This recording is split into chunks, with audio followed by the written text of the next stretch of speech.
et j'avais pris celui de Team Dugas. Donc je prends celui du Super Moscato Show. Le mec se mélange.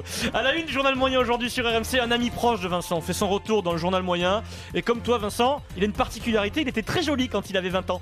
Que veut dire l'expression « ça me bouillonne dans le fond de la flûte » ? Réponse dans 4 minutes. Et il n'y a rien de coquin là-dedans. Et puis Vincent, tu as un point commun avec Patrice Evra. Avec Evra, tu as un point commun, vous adorez publier des vidéos à destination de vos fans. Voilà, c'est un point commun. Vous pourrez en parler si vous vous rencontrez. Alors, t'as publié quoi aujourd'hui, toi ? Vous êtes prêts ? Vous écoutez RMC, c'est le 399e journal moyen de l'histoire du Super Moscato Show. Pas de Team Dugas. En direct de la rédaction du Super Moscato Show. C'est le mec journal qu'on fait moyen carrière en faisant de la bouse. Ouais. Sur RMC, on apprend des mots nouveaux. Julien au 32-16 nous parle de la performance de Di Maria face à Angers. C'est un nouveau mot. Tu voulais justement parler de Di Maria, parce que toi, tu l'as trouvé un peu perdu ce soir à l'Argentin. À première mi-temps, ouais, complètement. C'était la décatombe. Voilà, la décatombe. C'est tu mixes l'hécatombe et la débandade. C'est un truc, il est nul en fait. La décatombe. Je trouve que c'est super bien trouvé. La décatombe, c'est bien. Faudrait que ça fasse son apparition dans le discours. Explosion dans le cerveau entre la décatombe. débandade et la. Tu sais quoi ? On le ressortira pendant le tournoi Destination. Oui, la décatombe. Ça va dans la tombe directement. Pauvre mec. En même temps, vous imaginez, c'est dans l'after, personne n'a réagi autour de la table. Pour eux, c'est un mot normal. Et puis, de toute façon, personne n'écoutait. Non, absolument. Sans transition, elles sont bien présentes, Eric, Maryse. Il est déjà 16h47. Ouais, alors là, elles sont là. Voilà, on est content. J'ai épluché la presse régionale cet été pendant les vacances et j'ai lu la Dépêche du Midi. Et grâce à la Dépêche, je peux vous donner des nouvelles des vacances d'un des frères de Sand, Vincent. Il est aujourd'hui, ce monsieur, vice-président de la Fédération française de rugby en charge de l'équipe de France du haut niveau de la relation FFR-LNR et du marketing communication. Il s'appelle Serge Simon. Ça fait du boulot tout ça. T'as le mec, t'as vu le titre ? Pourquoi on l'appelle pas Serge Simon, nous ? Vous avez jamais eu un titre comme ça autour de la table ? Ah non, jamais. Quoi. Donc papier le 11 août, Julie Gaillet est en photo, très belle Julie Gaillet, très belle photo. Nous sommes à Lectoure, dans le Gers, Vincent, village dans le Gers, très joli. Il y a même une vidéo, on voit toute une délégation déambuler dans la rue comme une manifestation, une procession pour un événement important qui ne s'invente pas, Vincent. Julie Gaillet et Serge Simon ont été intronisés. Donc Serge Simon a été intronisé, ça ne s'invente pas, par la confrérie du melon. Oui, absolument, ça lui va bien, Serge Simon. Ça lui va très bien. C'est ce qu'on s'est dit. Pierrot m'a dit, bah oui, c'est parfait pour Serge Simon. Interview en exclusivité de Julie Gaillet, elle est très émue. Écoutez, la région, elle aime bien la région.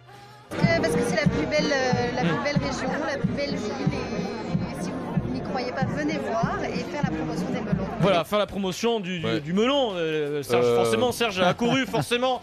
Et ensuite, Eric, Serge s'exprime. Faire la promotion du melon, parce que c'est vrai que personne ne connaissait le melon. Non, mais il faut sauver cette filière. Enfin, c'est peut-être un sujet sérieux, tu vois, mais voilà, c'est important. Je suis très heureux d'être ici. Je découvre une ville, car je reconnais avec humilité que je ne la connaissais pas, même si j'ai souvent joué avec Vincent à Auch. Ça, c'est Serge Simon qui parle.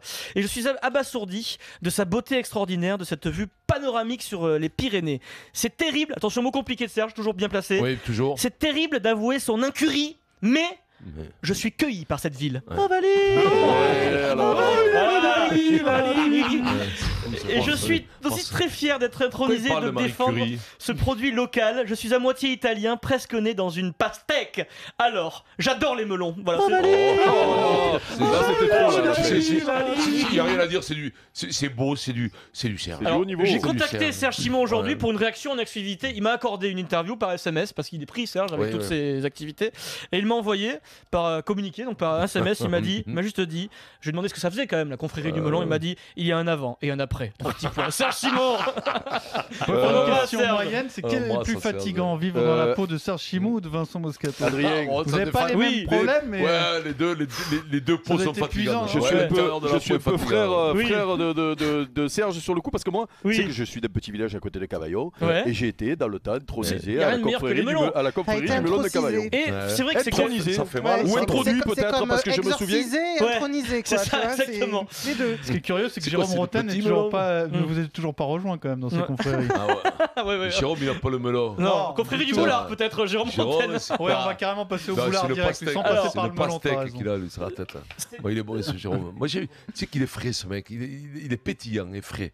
C'était donc une interview de Serge Simon, qui est vice-président de la Fédération française de rugby en charge de l'équipe de France du haut niveau de la relation FFR-LNR, du marketing communication. Il s'appelle Serge Simon. Voilà. Tu sais quoi, si on mettait tout ça avec des médailles sur le plastron, ce serait un officier russe. Tu sais, les mecs ont des médailles de partout, ils en ont 50 cm² sur la veste. Mais bon courage Serge, parce qu'avec tout ça, c'est du boulot. C'est du boulot et il trouve le temps de soutenir les melons. Essaye de le dire à Hanouna, qui le dira à Bernard Laporte. Sans oublier qu'en plus il est vice-président d'un président qui ne fait rien.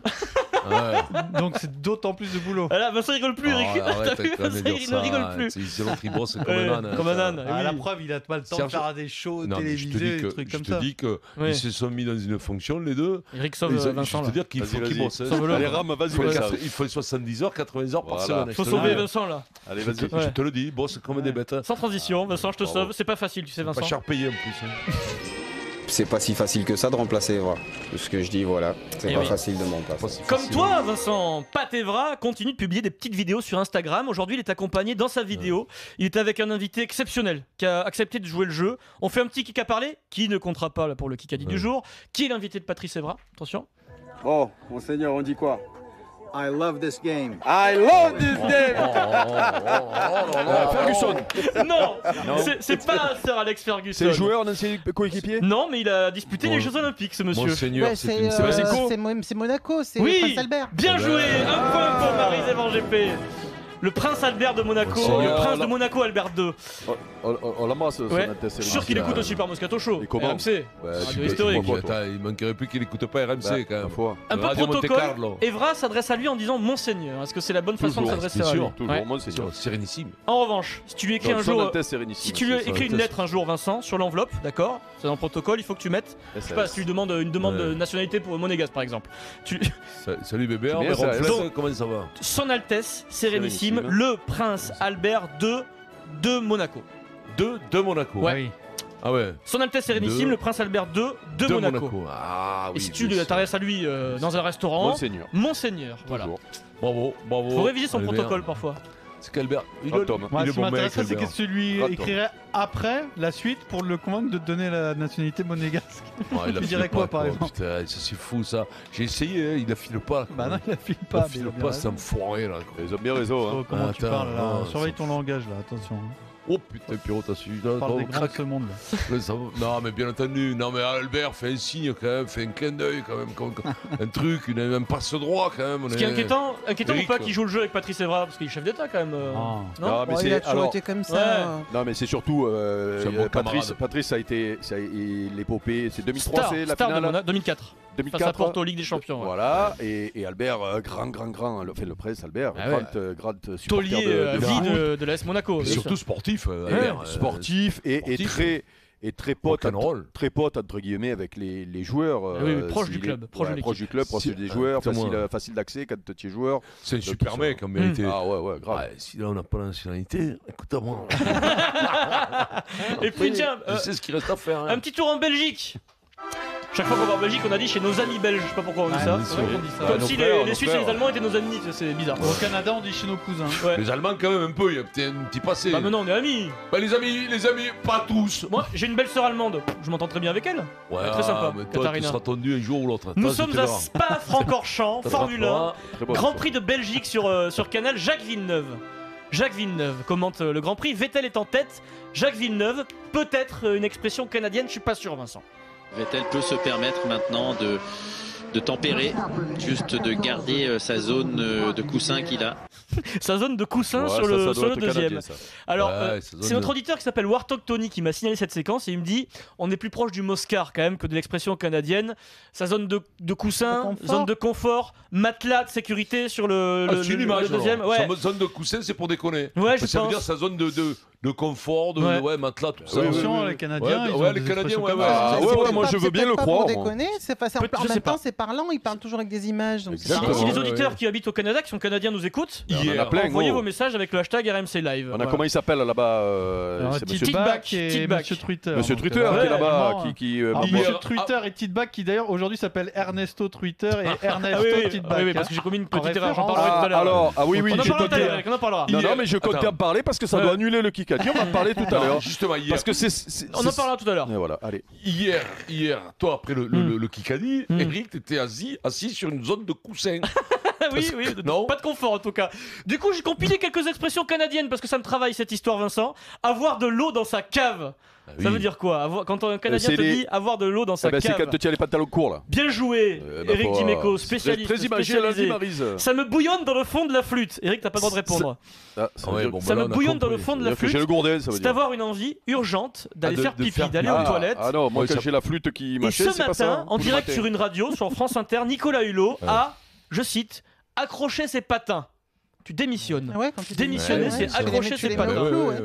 Accrocher ses crampons, ça veut dire raccrocher ses crampons. Là, moi j'aurais dit accrocher ses patins. Moi j'aurais dit raccrocher. La flûte qui me gratte, c'est quand t'as des morpions. Voilà. Et la guitare qui te démange. La guitare qui te démange. Alors je gratte un petit peu.